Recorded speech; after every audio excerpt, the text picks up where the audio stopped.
See, as someone who doesn't swim very well, or at all, that's not something I would do personally, but you know, it works, and we got them to jump it up. Now we just gotta get them to jump to the high one. So stay tuned, and we will try to get that here in a second. Okay.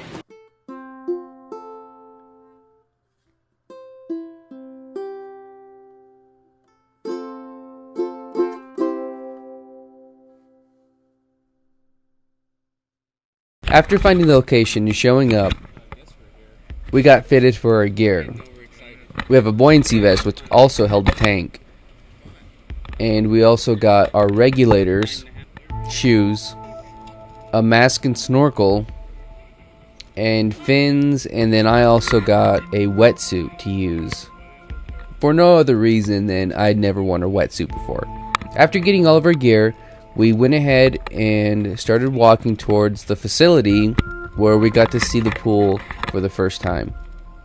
After a little bit of a costume change for me, I had to go in and change out of my street clothes into the wetsuit that I had been given. I decided it was time to get into the water for a little bit because I wanted to really kind of see how the wetsuit would react to everything, and also it had been a really long time since I had been swimming. I almost tripped on that last step and actually fumbled a bit, but once I was in the water, I just kind of hung around the edge and held on to a lot because, like I said, I'm not a strong swimmer. I'm just trying to get comfortable at this point. After a little bit of a lecture where we learned about the gear, what we were planning on doing this day, and then how to operate the gear itself,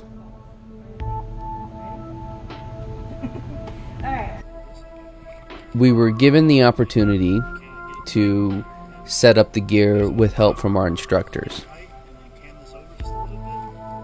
which helped out. The gear that we set up during the demonstration was actually the gear that I ended up using. So I observed everyone else to get a feel for how to work everything. And then we were able to get into the water with full gear.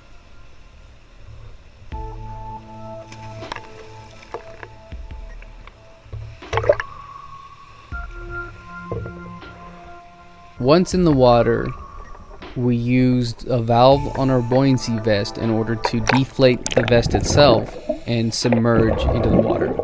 Now, I actually had a little bit of trouble getting down to the bottom, and so we added in a couple of pounds of weight into my suit. Once there, we did a couple of different skills, taking out the regulator and putting it back into your mouth while clearing the water out, and then we also filled up our masks halfway full of water and then blew out the water using our nose. Once we performed those two, we were able to swim up and down the length of the pool. The video doesn't really show it, but I was having some trouble staying at the bottom as well as having some anxiety issues, so I freaked out just a little bit, and the two instructors did their best to keep me calm.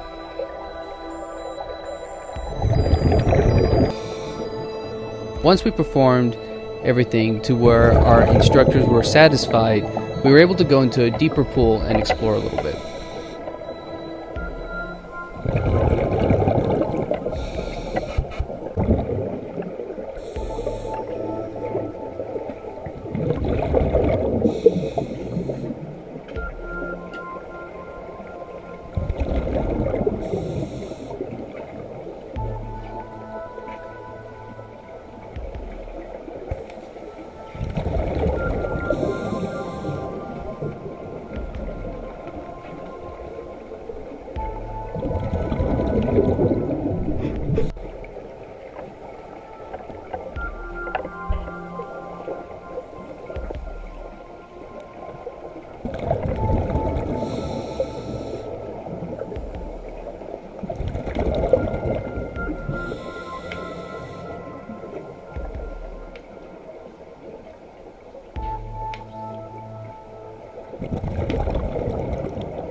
When going to these depths, you have to be careful because it starts putting pressure onto your ears, And so you had to adjust for that pressure just by holding your nose and gently blowing air into it.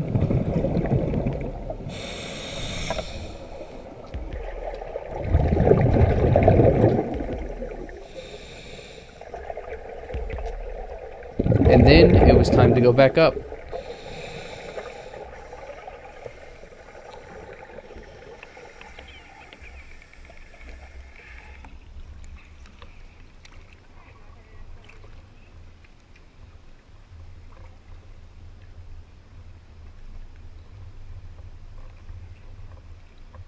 Nick, final thoughts? I'm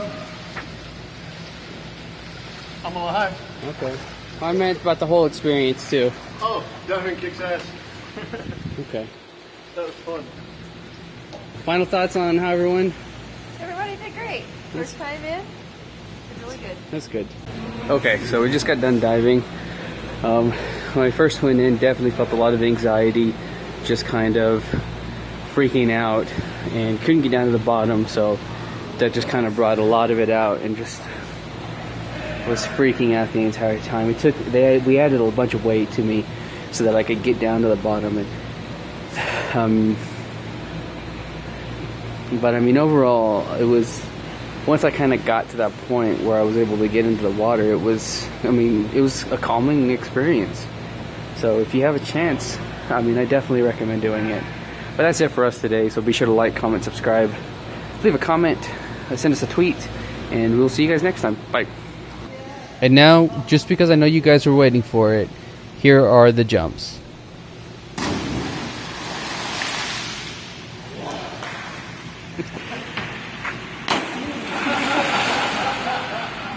Go from the top one.